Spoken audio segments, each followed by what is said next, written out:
Hey everyone, welcome to the Willer channel.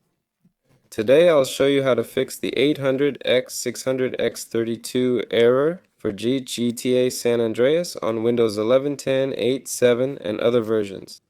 There's a link in the description to download the fix file. Let's open it and check out these folders.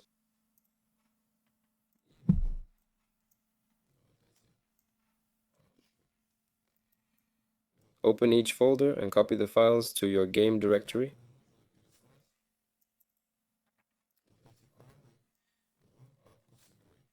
Replace existing files if needed. Start with this folder, then the next one. Copy everything except the readme file.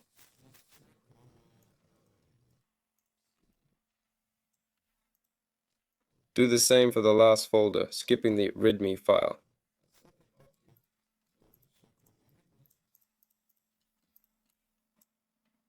Now try playing the game. This should solve the problem. That's all for today. Like, subscribe, and see you next time.